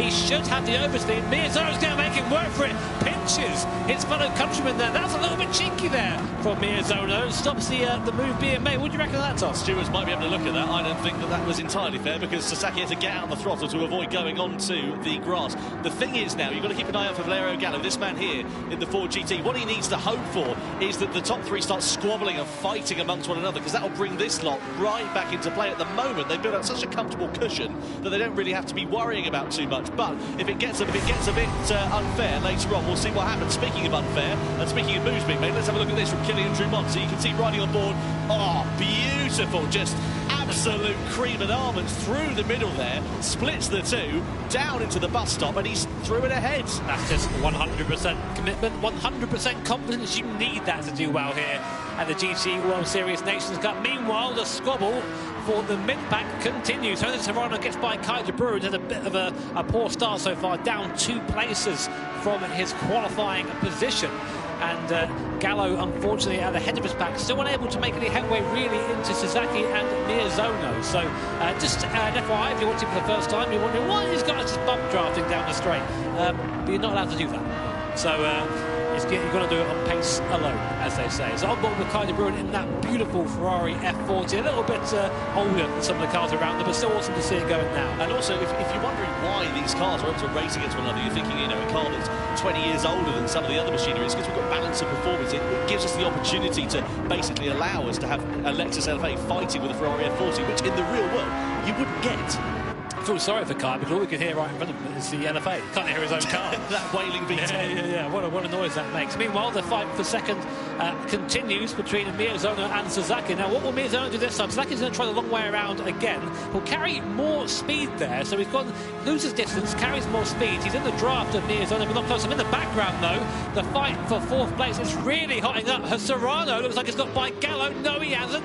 Gallo dives back up the inside, retains 4th position for now, and this group is very slowly starting to catch the group in front, but it's not quick enough at the moment. Fastest lap so far belongs to Kylian Drumont, who's out on his own. He's pulled away from this pack. That is very impressive in a circuit that is so dependent on slipstream. Oh, kind of brilliant, looking with a bit of hip and shoulder on the inside there of Jose Serrano. Smattering of contact between the Lexus and the Ferrari. That might allow Cullen Roach into play there as well. Coming through into the final sector we go. Serrano with a defensive, tighter line. You see De Bruyne there using the throttle on, off, trying to find the right application of it. He eventually has to just sit in the wheel tracks of the Lexus for the time being. But has he got enough opportunity, enough momentum to have a lunge up the inside? No, thinks better of it for the time being. But they haven't got time on their side. They've got to be a bit careful about this, because it's going to be counting down before they know it. We're already over the halfway stage. Yeah, that F40 isn't looking too far mid-corner. He's stabbing that throttle, just trying desperately to get some rotation out of it, but just not able to do that whilst carrying any sort of tangible speed there. So this little second pack there, it's still formed of a few drivers. Coca Lopez at the back. So here's a replay. This is Sasaki and Miyazono. Was this 4th position? No, there's another bit of contact between them. Sasaki gets up the inside there of Miyazono, and he makes a move up into P2. He was that completely watching the battle, so our apologies there. But Sasaki does get by Miyazono then, finally, and now is able to chase Kylian Drumont. But I think already it's maybe a little bit too late. Yeah, 2 seconds in, 3 laps? It's going to be a very tall order, that's for sure, for Takuma Sasaki, Valerio Gallo, Serrano, Kai de Bruin. You could throw a blanket over these 3 drivers at the moment. They are absolutely giving no quarter at the moment. You can see De Bruin darting out of the slipstream. You can see Roach there in the background in the McLaren SLR trying to go through. Here comes Serrano. He's going to go past Valerio Gallo if he's not too careful. Down the back straight we go into the chicane. Gallo once again has track position. Does that upset Serrano's rhythm and allow De Bruin maybe an opportunity from behind to try and attack? He's in a really unfortunate position here, is Jose Serrano. Such is the close competition that we've got. He's having to look in his mirrors whilst trying to keep an eye on what Gallo's doing in front of him. Yeah, really strong defending there from Gallo. Gallo as well, just being very assertive with the positioning of the car, saying, no, I'm going to this my corner, I'm having the apex. And Serrano, through experience and through skill, I might add, just able to decipher that body language from Gallo in front and go, you know what, okay, I'll back out this time, but give it another go the next lap. But these guys are so close right now. At the back of his little pack, we haven't really spoke about it, we've got Callum Roach in the SLR McLaren and Cocaine Lopez, who are still part of this battle, but just not able to move up in this train at the moment. So down the back straight we go in towards this tight right-hander. There's a lot of medium-speed corners on this circuit. There's not really any dive bomb opportunities in this part of the lap. You can see flicking it through the left-hander, very much one at a time, one-line corners through there, especially the elevation changes. You can see everybody running it really nicely and really clean. A lot of respectful racing going on, but no dive bombs being made. I gather, though, as we get to the final few laps of this race, that's when we're going to start seeing moves being made. On board now with Callum Roach in the SLR McLaren. I love this car. I love seeing it out here and racing against a smattering of other awesome 90s and plus supercars. Great to see them all out here competing like this. If you're unfamiliar with what this race means, it is setting the position order for the race, the grand final. So if Kylian Drumont finishes first, he will be in pole position, and so on and so forth. So it's important. Any position counts here. Certainly does. Miyazono then on the back of Takuma Sasaki through the right-hander we go, and he's really trying to challenge his compatriot now as we come down the back straight. Sasaki's pulling out of the slipstream. Look at that behind. It's like watching a darts game, isn't it? They're just throwing it through. On the inside there is Kai de Bruyne on Jose Serrano. A decisive move from the Dutchman as he goes up into 5th place, and now his next target is going to be Valerio Gallo. A little bit sideways mid-corner there for de Bruyne. Keep an eye out for that, because he's had a few mid-corner moments. Gallo has a bit of a wiggle on the exit there as well, but he's just parking that car exactly where he needs to. Was there a bit of contact there into the left-hander? I think there was. Yeah, sideways there. Kind of did a good job to gather that back up again, but I get the sneaking suspicion there's going to be quite a big accident quite soon. If these guys keep going at this rate, Kai, they're really struggling. I think there might have been contact again from behind Jose Serrano. It might have been oversteer into the corner. It's hard to tell from that cockpit angle, but Kai now, I think, really struggling to keep that F40 pointing the right way. Down the background, Cocaine Lopez looking for a move on Callum Roach. He gets through in the Porsche. Up into P7 then goes Cocaine Lopez, and Cocaine's not really done much this race. This guy is a very decorated GT driver. Oh, Callum Roach up the inside. Big lunge there. NASCAR-style move from Callum Roach, moving Cocaine Lopez off the apex up into P. Oh, who is that? In the background, that's the 4GT going off the track. And that is, Robbie Heck, the American driver in his home race, spinning out of contention and spinning out of a good starting position for the grand final. What a shame there, but it just shows you how close and how aggressively these guys are racing. We're going on to the penultimate lap now, so it's all to play for. Drumont seemingly going to win it at the front, but beyond that, it's anybody's game. Sasaki and Miyazono still joined at the hip as they go up through the S's once more. Now, we know that the F50 that Miyazono in that awesome yellow paint is not quite as quick as Sasaki in a straight line, but using the draft is able to stay with them, and then is quicker in the corners. So unsurprisingly there, penalty there for Jose Serrano for some contact with another car. Sasaki passing Miyazono, I think, there in the background. Yeah, on the final lap. This is the incident which caused Robbie Heck to go plummeting down the order. So he got in a straight. Oh, he lost it on his own. He just hit the white line on the inside, then spent the next time saving it. Got it back, saved it again, got it. Ended up getting biffed there as well for good measure. Miyazono versus Sasaki, part 3. Miyazono up into 2nd position, so he's overtaken Sasaki again there, just off camera. Just missed it during the replay. So now Sasaki is back in 3rd position in the Maserati. Great fight between these two. Here is the replay. Yeah, Sasaki just up the hill here, and Miyazono using the slipstream to try and get back through, but I then think just lost it again coming through here. But great images between the two. Yeah, brilliant racing then as we come through the final series of corners. Look at this, side by side we go. Down into the right-hander, Sasaki on the inside, Miyazono on the outside. Maserati versus Ferrari, the two Japanese drivers giving absolutely no quarter. And Sasaki is back through ahead of Miyazono with just a couple more corners now remaining. Through the left we go, and surely this one goes to Sasaki unless he makes a mistake. He runs it onto the grass, onto the curb. Is that now a bit of an opportunity ready for Miyazono to try and pounce as we flick it through the left-hander? Kylian Drumont's 5 seconds up the road. He's going to win this one. We come through the final corner. Miyazono's going to try and out-drag Sasaki, but he's not going to have the opportunity. Sasaki's very, very close as Kylian Drumont takes the checkered flag and the victory. We come across the timing line then to begin the final lap. Actually, I beg your pardon, as we head down to the first corner. So, Sasaki it is, with Miyazono very close behind. Yeah, Drumont so far in the lead there that Tom called the end of the race. So that's how it's going, but we are still going.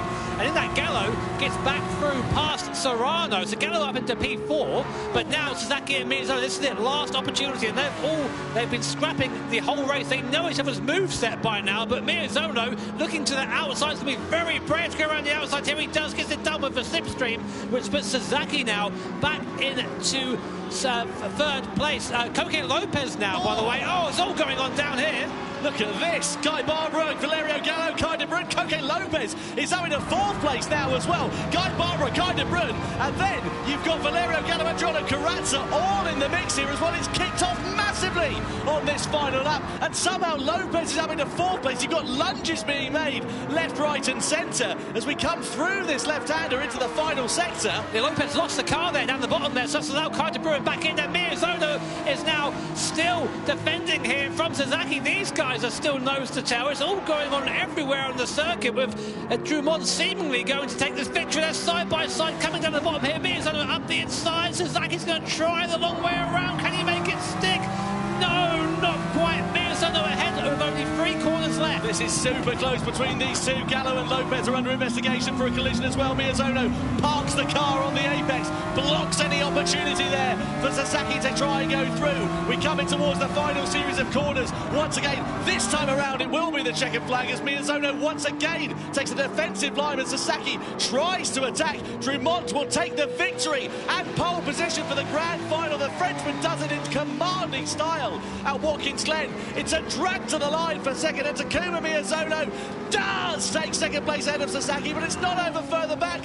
Lopez then will take fourth ahead of De Bruyne, Rhodes, Gallo, Barbara, Carazza and Serrano down in 10th place on the final lap. Wow, what a dramatic end to the sprint race there, JB. That was a certified Watkins Glen moment.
35 laps of action to come here tonight for the grand final of the Nations Cup. 12 drivers on the grid, but only one winner for World Series 1 here in Montreal. And here is how the field will be set. It is Kylian Drumont, the Frenchman, who starts on pole position, a fan favourite here tonight. Takuma Miyazono will line up alongside him on that front row of the grid. His compatriot Takuma alongside him is Koke Lopez, the former champion. Next up, you've got Kai de Bruyne, the Dutchman. Can he do well in the X2019? Well, he'll have Killen Roach hot on his heels. Next up, you've got Valerio Gallo, another former champion, 7th on the grid for him. Guy Barbara, the Australian, lines up in 8th position. On the fringes of the top 10, Adriano Carrazza, 9th place, a lot of work for him to do. And likewise, Jose Serrano didn't go his way in the sprint race. He lines up right down the back of the field, as well as Angel Enestrosa in 11th place, with Robbie Heck, the American driver, completing a 12-driver strong field. So 3 tyre compounds available, 35 laps of action. Kylian Drumont on the soft tyres there, JB. He wants to go and get as much of a gap as he can possible early on. Yeah, for those unfamiliar with the tyre strategies in these World Series events, the soft tyre is a statement of intent. It's saying, I'm going to go fast very quickly at the start of this race. Do not get in my way. And interestingly, only, as you said, Kylian Drumont opting for that, with Miyazono, Sasaki, Lopez and De Bruyne from 2nd to 5th, all opting for that slower medium compounder tyre.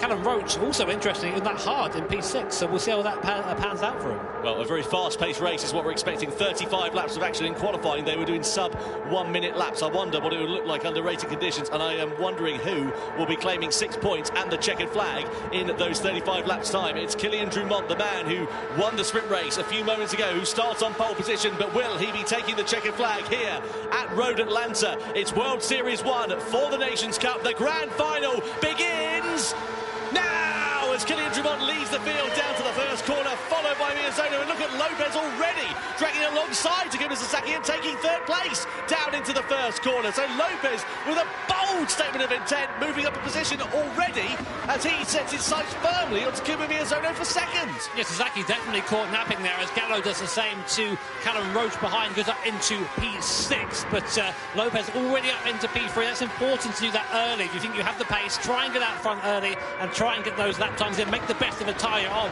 Drumont, Miyazono, Lopez and Sasaki are your order as we go onto the back straight for the first time.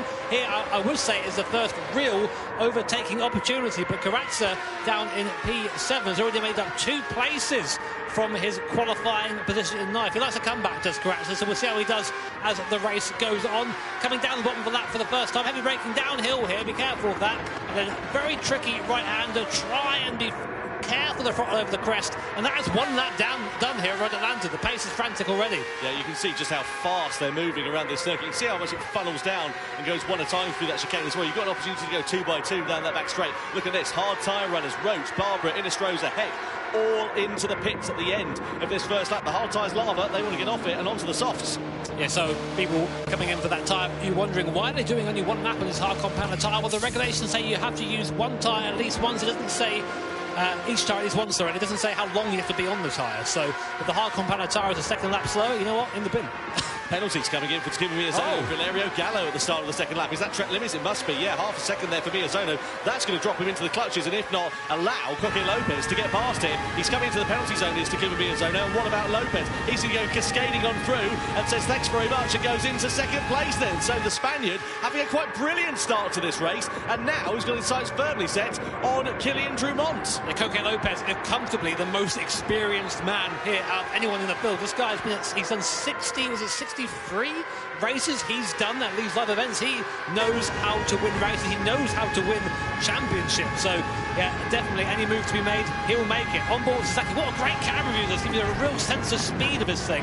I drove this thing around to yesterday, and I gotta tell you, it is very difficult to keep up with this thing. It's incredibly quick through this S section. You can see that you can't go 2 by 2. It's 1 at a time through that section of the lap. Then it begins to open out a little bit, but there's not that many heavy braking zones on this circuit. You go down into 4th gear for this right-hander. It's the chicane really where the best overtaking opportunity is on this track, and you can see now it's the age-old story. Miyazono versus Sasaki. They were knocking 7 bells out of each other in the sprint race here earlier on tonight, and now they're close to one another, nose to tail on track. But Miyazono darts out of the slipstream here of Koke Lopez as we come down the back straight. Miyazono's got the inside line, he's got track position, but does he have the overspeed on Lopez to get that second place back? He does. So Miyazono firmly asserting his dominance over the Spaniards. The draft is so strong in these cars. You might notice, look out front, look who's managed to break that draft already on that soft tyre, Kylian Drummond. So watch out for Kylian. He needs to put in some very quick laps now, but we'll check in with him later. Meanwhile, on board still with Takuma Sasaki. This time it's Koke Lopez. He's looking at the back of, and not his countryman,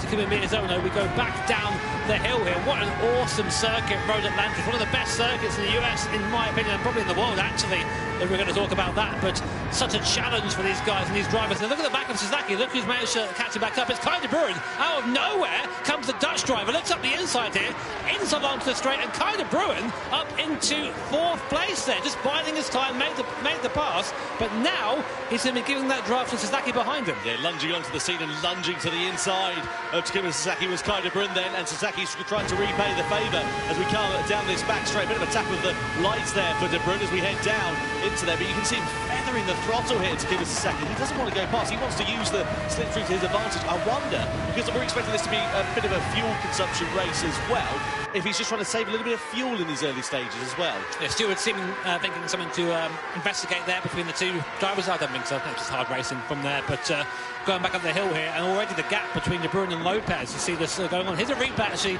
of a bit further down the hill. This is Serrano and Carrazza.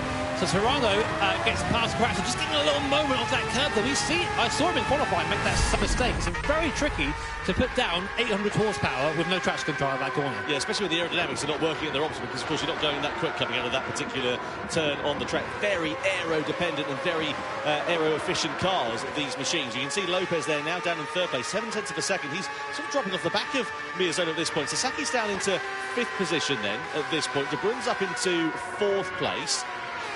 So down this back straight we go, and Sasaki with now more work to do than he was anticipating at this stage, especially given where the Japanese driver started. But De Bruyn is on an absolute flyer here. He's right onto the back of Koke Lopez. They're both on the same combat of tyre. It's not like De Bruyn's got an advantage with tyre combat. He's got a phenomenal amount of pace. He's got the inside line. Can he lunge into T1?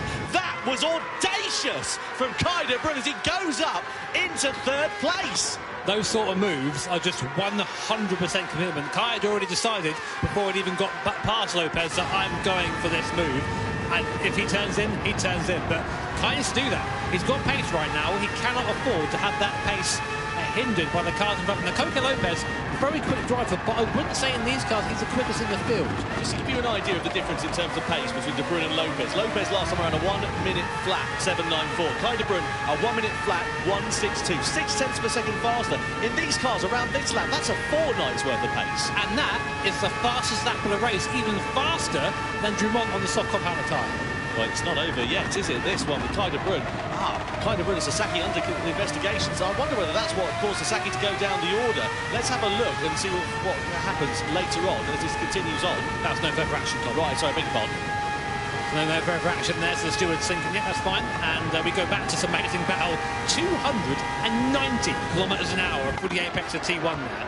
I cannot imagine the size of these virtual drivers and their necks are through there. They've been massive. But what happened there? Sasaki just proved, I think Lopez got on the curb a little bit there. Yeah, quite possibly, unless they said no further action, unless there was a bit of contact that we didn't see, and Lopez has just been the gentlemanly thing of letting off. I don't think that would be the case, but again, we didn't see exactly what happened. Anyway, it now sits with Sasaki in 4th place, Lopez in 5th position, De Bruyn up the road in 3rd place. Interestingly, Tom, sorry, I'm just looking at the timings. Miyazono was quicker than Drummond that lap. And there's no slipstream, that is just pace. So maybe those soft tyres are starting to go the other way. Maybe the medium tyres are time to be on around here. Well, we're expecting the tyre distance to be about 7 laps or so, weren't we? We're expecting the mediums to be the favoured bit of rubber underneath these drivers.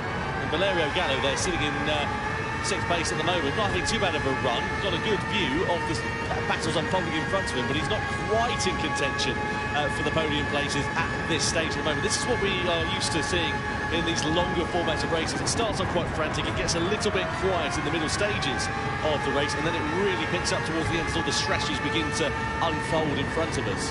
And using all that curve there and a bit more and some of the grass on the entry of the way in there. You know what, if it works, it works. And if the stewards don't say it's in the track limits, then it's all free real estate. So following Valerio Gallo as he closes onto the back of Koke Lopez. Lopez had a great start there, managed to get up to 3rd place initially, but since then he maybe lost a little bit of the pace. and is starting to fall back down the field again. Drumont managing to lap a bit quicker that time around than Miyazono, but they're just trading lap time. So it's interesting to see that soft tyre not quite performing at this stage of the stint. No, just see Kylian Drumont there, 2.3 seconds the advantage he has on that soft commodity tyres. Is he going to be coming in within a lap or so? Goes round this time, carrying on with those tyres. 1 minute flat 7.03. He was half a second slower than Miyazono last time around. So maybe Let's have a listen here to Lopez.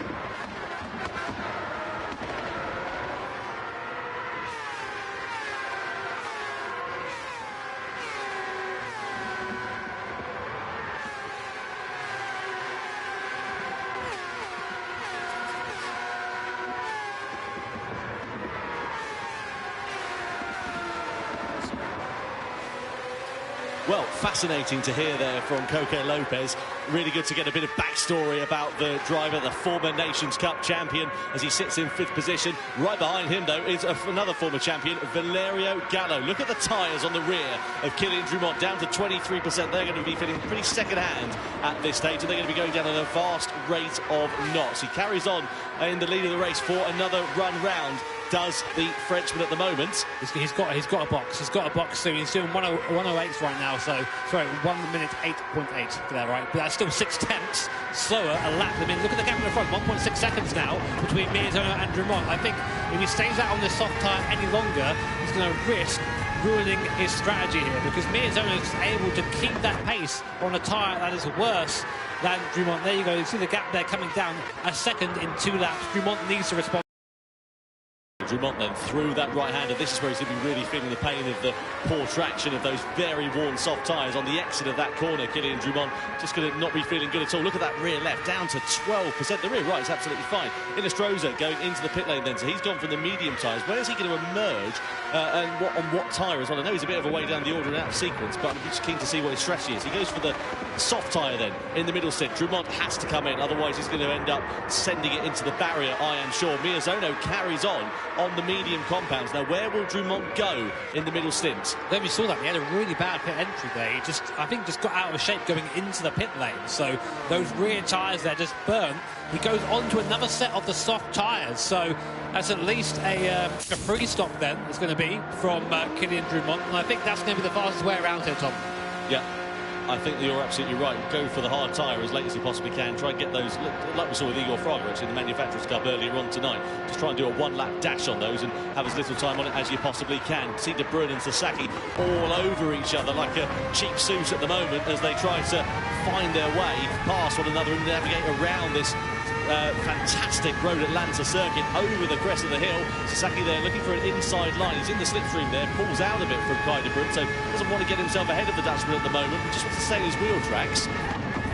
Through that left and then the right-hander we go, up over the crest of the hill. These medium tyres still holding on pretty nicely as it stands. That one's a little bit slower than we saw earlier on, but nonetheless still pretty good. They're still lapping quicker than Drumont was when he boxed. So Miyazono, though, the pace very, very strong at the front of the field for Takuma Miyazono.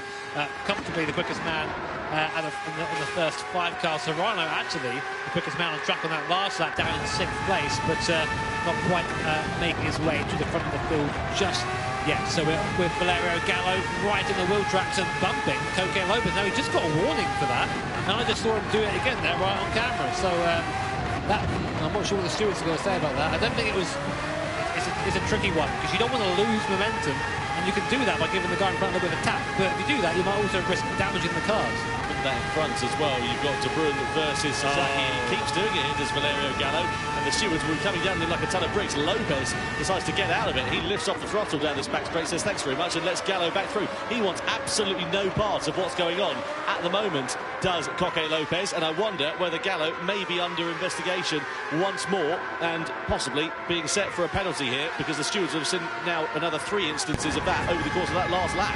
Yeah, you can get away with it once or twice, but after that, maybe not. But we'll see. I mean, I hope we don't get a penalty because I want to see the race slide on circuit, but that's just how things are. There are rules for a reason. Still on board with the Italian Valerio Gallo.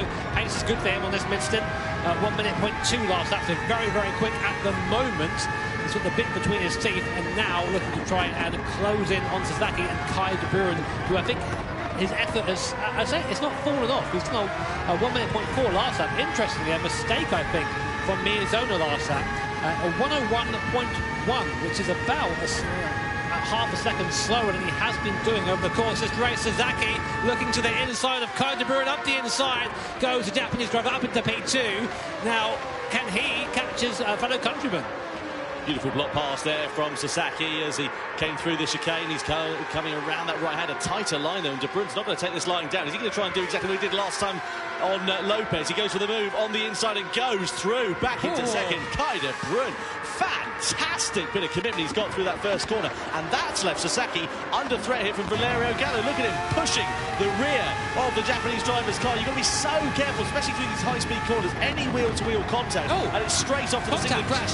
Lopez there going through on Gallo, and you can see Roach there as well. He's out of position down in 11th place. So what's happened there to Callum Roach? Because he's down in 11th place. He's already a lap down. Something's gone wrong there for the American. He's made 2 stops at this point, and it is a very short lap, but I'm not quite sure what happened. I think Lopez isn't the sort to run into the back of someone. Maybe Roach just got a bit out of position there. Roach now trying to unlap himself from Coca Lopez. We don't really get many instances of cars being lapped around here. Lining up the inside, and now... The thing is, this is going to cost Lopez time.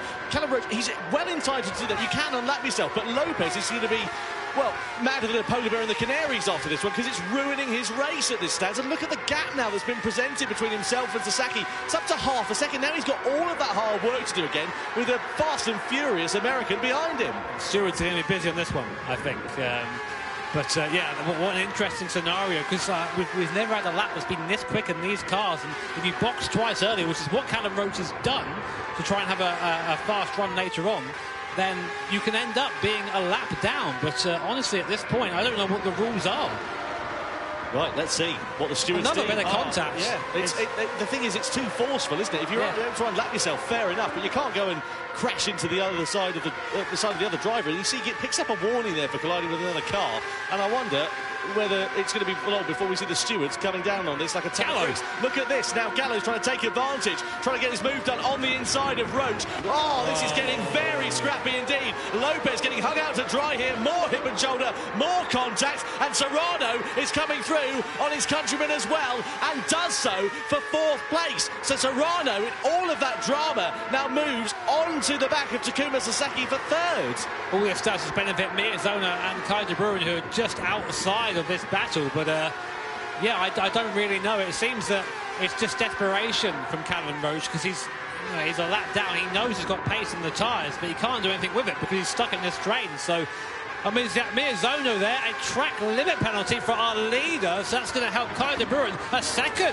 That's a massive penalty. This might allow Kai to have a run coming down to the bottom, so he'll cross the line, serves the 1 second penalty. Look at the mirrors there, look at the rear view mirror. That is Kai De Bruyne right behind us, closing up at a rate of knots. Won't quite be close enough for a move, but just like that, a 2.2 second gap is down to 4 attempts, and then a mistake there from Kai straight away. I think he got a bit too excited, a bit too quickly there. Bit of target fixation. Miyazono decides to just sack off that lap, comes into the pit lane then on the medium tyres, and decides to get a new set of boots on. That leaves De Bruyne out in front to lead a Gran Turismo World Series race for the first time in 2024, as Miyazono goes then onto the soft compound tyre. Karatza also in as well from the mediums. Where's he going to go? Where's Drumont? There is our earlier race leader. Thankfully for him, he's kept out of all of the drama that unfolded in front of him, where we saw Roach getting involved in the action. Where's Miyazono? So Drumont comes round now on the exit and comes out ahead of Miyazono. That's very important for Kylian Drumont. So good pace there for Drumont on that second stint. And there is Miyazono. That's a big gap there between Drumont and Miyazono. 7 seconds Drumont has pulled on that stint. Just on that soft compound of tyre, so it's looking like it's going the way of the Frenchman at the moment, but he does still owe some more tyres. So let's see a replay of what happened here. Gallo versus Lopez up over the right. That's the moment there for Gallo. Whoa! Okay. Thankfully, Nars following him and collecting him in that, but that could have been a bit more messy. Kai De Bruyne, former race leader, now into the pits, off of the medium tyres. Where's he going to go in his strategy? Most people have gone soft in the middle stint. And indeed, he does have a soft on then. So Kai De Bruyne goes into the pits and will emerge where? That's the question, because he's at good pace actually in this middle stint of the race. He's looked pretty good so far as the Dutchman. Look at the rest of the field, though. They're all involved in traffic. You've got, oh, hang on a minute, Callum Roach right in front of Takuma Sasaki. Right behind them, you've got Serrano and Lopez. You've got Guy Barbara lunging to the inside as well of Serrano. The thing is, I get it, they're involved in their own battle further down the order. They're entitled to be involved in their own race, but you can't go and compromise somebody else's. I can tell you right now, there's going to be some words after this race between the drivers, I think, because it's just one of these difficult situations where if you are in the lead, I mean, we do operate the sort of blue flag rule here, and you are entitled to overtake if you're quicker, but it's to the point where they're interfering so much that it's changing the outcome of the race. Sasaki at the moment, so this is interesting. Sasaki, I think, is still stuck behind Callum Roach, or was last time I checked anyway, and this all goes in favour of Miyazono and Drummond, who are not currently sort of stuck in this train. So then, over the rise we go. There is Jose Serrano. Takuma Sasaki, your race leader as it stands for the time being. Drummond there in fourth place. He's got 5.5 seconds of a gap now over Takuma Miyazono. It's looking quite nice here for Drummond. Of course, he's got a slightly older, softer compound of tyre, but that should be okay for him. Don't forget, they have to run every compound of tyre in this race. They must run the hards, the mediums, and the softs. There is Jose Serrano, sitting in the wheel tracks of Takuma Sasaki. I suppose the one advantage here for Sasaki is he's not having to punch the hole in the air in front of him. He's getting a bit of a slipstream here, which might be a bit helpful. Let's check his lap time. If he stays out, will he stay out one more lap? He does. Lap time, his last time around was a 101.4 on the slow end. This lap, a 101 minute 0.7, so an okay lap time for mediums at that part of the stint. Oh, Sasaki almost won that curve on the outside. Every time I see that, I cringe a bit. I think how many times I've gone through there, touched that curve and gone wild, and we're just showing you how difficult it is to thread the needle of these cars through here. Inestrosa and Robbie Heck behind now. The second place Serrano trying to find their way through on their strategies, of course, but a lap down. So what does Serrano do in this situation? You don't want to let him by if you lose time, but you don't want to risk being lunged for one of these guys like that. And then Ango Inestrosa, I think, either having contact with Serrano or being punted himself in the background. It's carnage. These cars are very fast around this circuit. And there's Coque Lopez now trying to find his way through. Do these guys get blue flagged or what? What's the rule here? Yeah, well, it's under investigation. Also, no further action, I should say, there between Gallo and Lopez for that collision that we saw a little bit earlier on. Oh, this is just... You can feel the heart sinking for Coque Lopez here because he's right behind these two drivers who are squabbling, quite rightly, for their own positions at the moment, and it's just costing him time. Serrano comes into the pit lane then at the end of the 21st lap. Lopez doesn't. Well, he had no choice, though, did he, really? Whether if that forced his hand. I wonder if Drummond and Miyazono sort of foresaw this. And I was like, OK, you know what, we're going to box and not get involved in any of this. Interesting, that gap between Drummond and Miyazono. It was about 6 seconds when Drummond, who has just actually come back into the pit lane. So he's come off that soft compound tyre. I think he realised that the tyre doesn't last quite as long as he wanted. Now, will we see the medium compound tyre come on here? We do see that medium compound tyre. Now, will we take that for 13 laps? I think it will last that long quite comfortably, then go on to the hard tyre for the last stint. Yeah.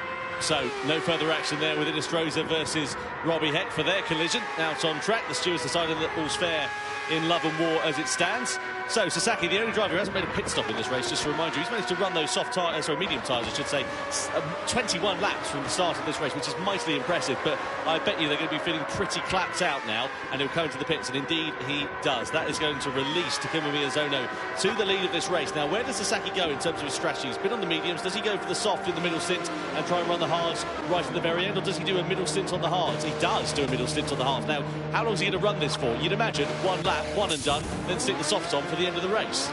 We have had two drivers on this stint, three drivers finally dip below the 1 minute mark. Kylian Drummond, fastest lap from him on the soft tyre, that last time was a 59.5, so getting quite close to qualifying pace there. These guys really on it right now, and these moments of clear air for Miyazono, for Kylian Drummond, this is where the race is going to be won or lost. So right now, if we look at all the gaps, Drummond's in clean air, Miyazono is out front, there's no one in front of him now. He can just drive into that on that soft compound tyre, and we know his pace is good. He's going to want sub 1 minute laps every lap now. Qualifying pace is needed for Miyazono if he wants to win this race. So, on board here we are with Coque Lopez. Up front there is Takuma Sasaki through that right-hander. There you go. You've got Kai de Bruyne not too far up the road there as well. Just in front of them, I think there's a bit of black traffic once again in this race, isn't it? Looks like it, yeah. In fact, or is that Jose Serrano? It's difficult to tell from this angle as we come down this back straight. You see Lopez there closing up onto the back and lunges his way to the inside for fourth place. Decisive there then for Lopez. Obviously he's on the soft competent tyre compared to Sasaki's hard, but that just goes to show you how much more grip he's got under braking.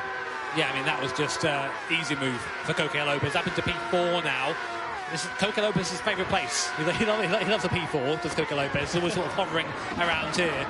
Good last lap from him, 59.7. So the pace is there for the Spaniard in the X 2019. Is it enough to catch his fellow countryman? Kind of Roach, though, is between them at the moment. So that might help him cinch it up to him as it is. So here are the current tyre stats so far. Miyazono has taken the medium and the soft, as have the other top four runners.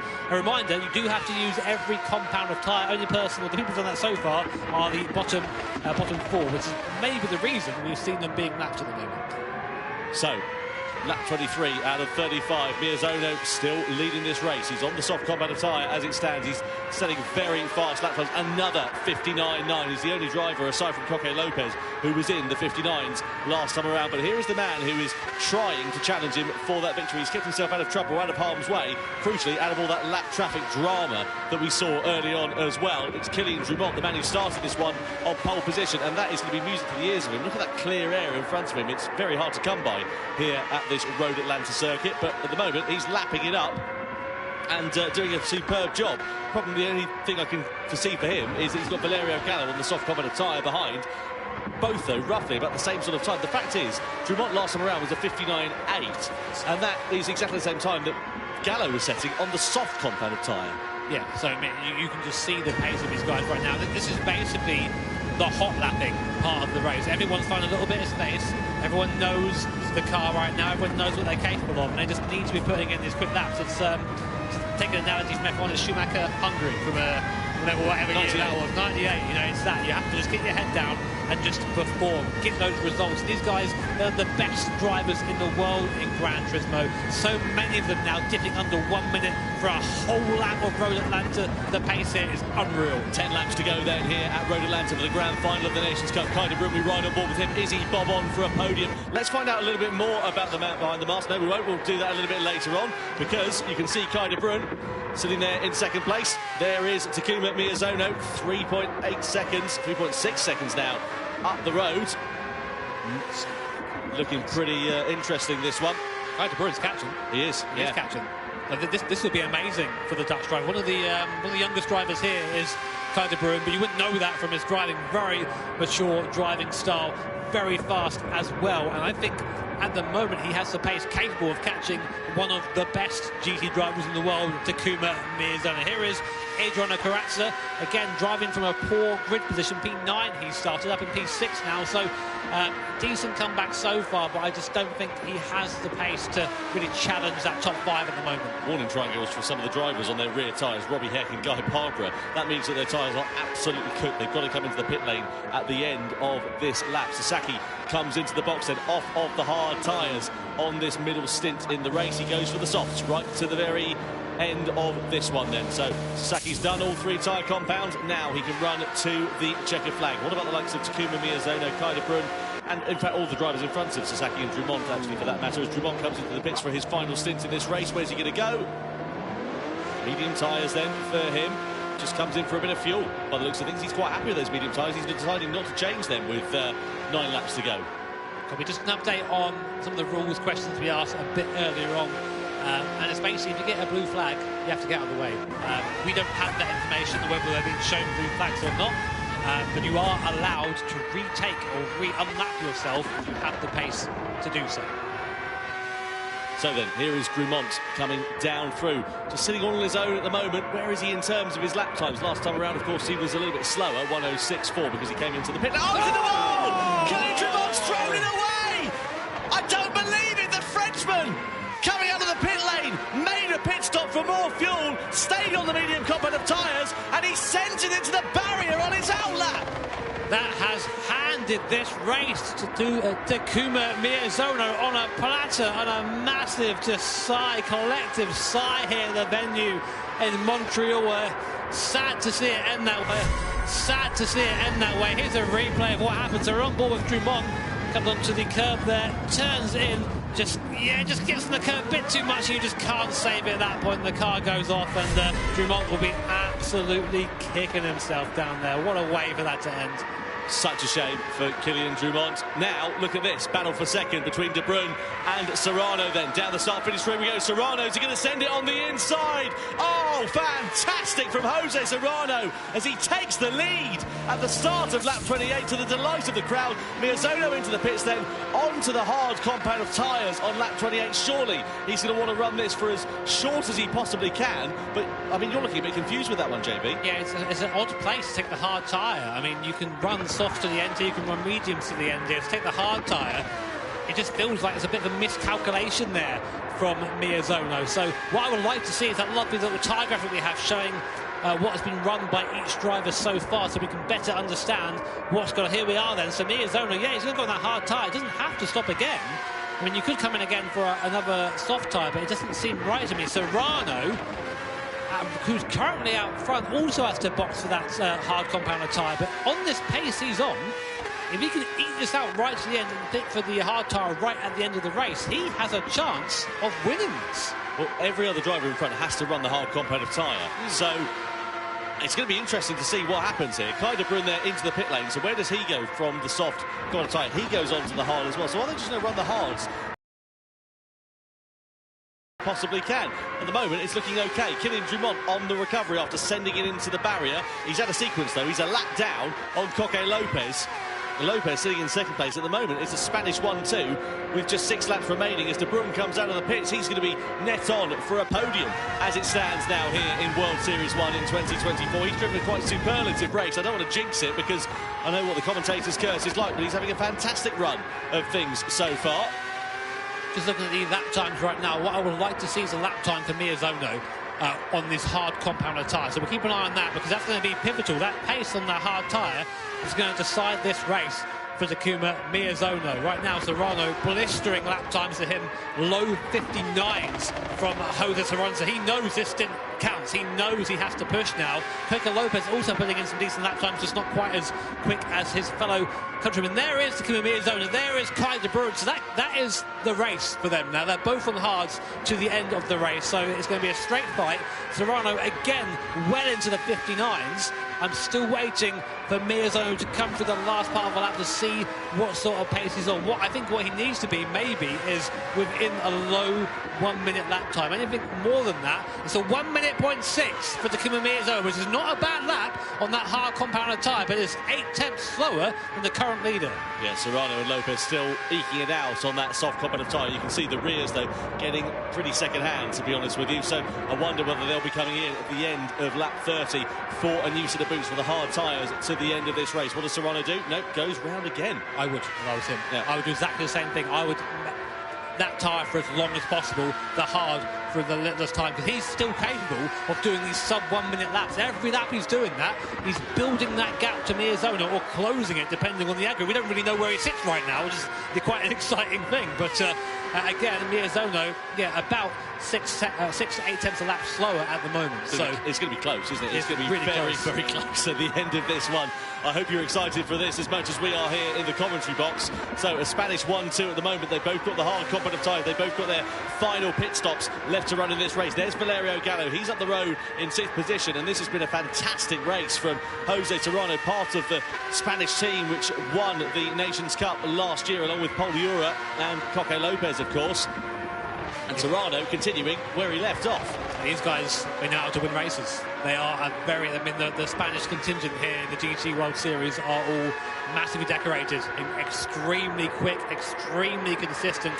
Musical Coque, consistency Lopez, as he comes into the pits now to, I think, come onto that hard tyre for the last part of his stint. But a good drive so far from Lopez, I think. The best he probably could have done from where he was in the grid. Got a bit caught up mid-race with some of the lapped cars there, which I think has sort of hindered his charge somewhat, but still a great drive. Again, Serrano still in under a minute on those worn tyres. What can Miyazono do? Well, Lopez here was lapping pretty similar to Jose Serrano, but he was about 5 seconds or so back. So I wonder where he's going to emerge in relation to Miyazono and Kai de Bruyne. That will be the proof in the pudding for where Serrano is going to emerge. Let's have a look and see what happens. Through the first corner we go. Miyazono goes through up into second. That's to be expected. But where is Lopez going to come out of the pit? And how far behind Miyazono, or indeed will he be behind Kai de Bruyne as we start the 32nd lap? Lopez there, 2.9 seconds away.